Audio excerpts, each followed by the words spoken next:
मनोज एक छोटे से शहर में रहने वाला एक जनरेटर ऑपरेटर था।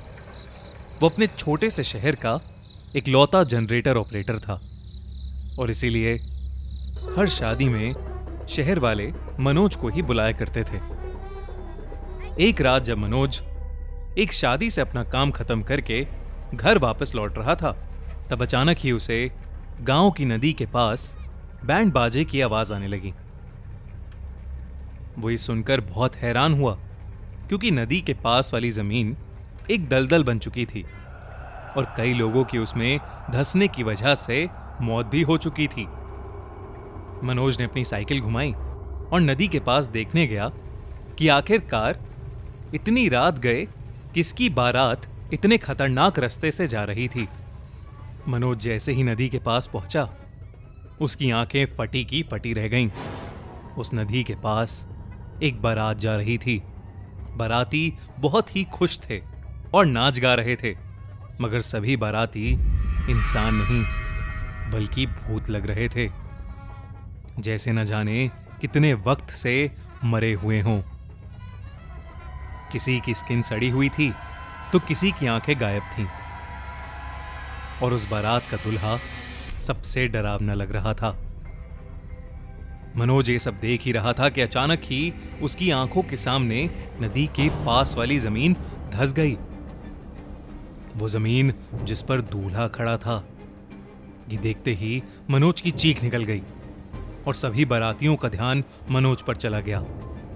जमीन धंसने की वजह से दूल्हा नदी में गिर चुका था और बाकी के भूतिया बाराती जब दूल्हे को बचाने आगे बढ़े तो जमीन और धंसती चली गई और देखते ही देखते बारात के सभी आदमी उस नदी में गिर गए। इतना बड़ा हादसा सिर्फ कुछ ही मिनटों के अंदर अंदर हो चुका था और ये सब देखकर मनोज अब बहुत ज्यादा डर गया था। वो जैसे ही वहां से भागने लगा, उसका शरीर पूरी तरह से फ्रीज हो गया।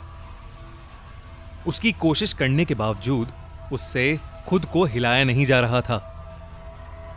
तभी मनोज को ऐसा लगा जैसे उसके पीछे कोई खड़ा है। उसने पीछे देखा तो एक भूतिया औरत उसके पीछे खड़ी रो रही थी। वो मनोज से कहने लगी, भाई साहब, हमारी मदद करो। हम सबके पति मर गए हैं। मेरा बेटा मर गया है, उसकी लाशें निकलवा दो। ये बोलते ही वो औरत जोर जोर से रोने लगी और उसकी आंखें बिल्कुल लाल हो गईं। उसकी आंखों में देखते देखते मनोज उसके वश में आ गया। धीरे धीरे वो नदी की तरफ जाने लगा और सभी भूतियां औरतें उसके आसपास इकट्ठी होकर जोर जोर से रोने लगीं। मनोज नदी में कूदने ही वाला था कि उसका बड़ा भाई दौड़ता हुआ आया और उसने मनोज के ऊपर एक राख जैसी चीज डाल दी। वो राख सर पर पड़ते ही मनोज वापस होश में आ गया और डर के मारे चिल्लाने लगा। तब तक वो सारी औरतें वहां से गायब हो गई थीं। मनोज का भाई उसे संभाल कर घर ले गया और उसने उसे सुला दिया। सुबह होते ही मनोज की दादी उसके पास आकर बैठी और उसे ये बताया कि जब वो 6 साल की थीं, तब उन्होंने सुना था कि नदी के पास से गुजरने वाली एक बारात के सारे मर्द नदी में गिरकर मर गए थे।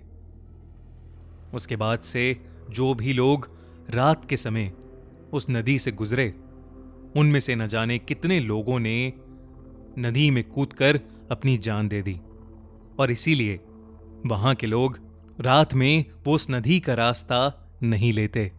मनोज के बड़े भाई ने अपनी दादी को पहले ही बता दिया था कि मनोज के लौटने वाले रास्ते के बीच में वो नदी पड़ेगी और इसलिए उसकी दादी ने मनोज को बचाने के लिए उसके भाई को वहां पहले ही भेज दिया था। उस दिन के बाद मनोज फिर कभी उस नदी के आसपास भी नहीं भटका। क्या आप भी मनोज की तरह लाइफ में कभी भूतों की बारात देखना चाहेंगे? कमेंट्स में जरूर लिखिए। साथ ही हमारा चैनल खूनी मंडे सब्सक्राइब करिए और देखते रहिए हर हफ्ते एक एंटरटेनिंग हॉरर स्टोरी।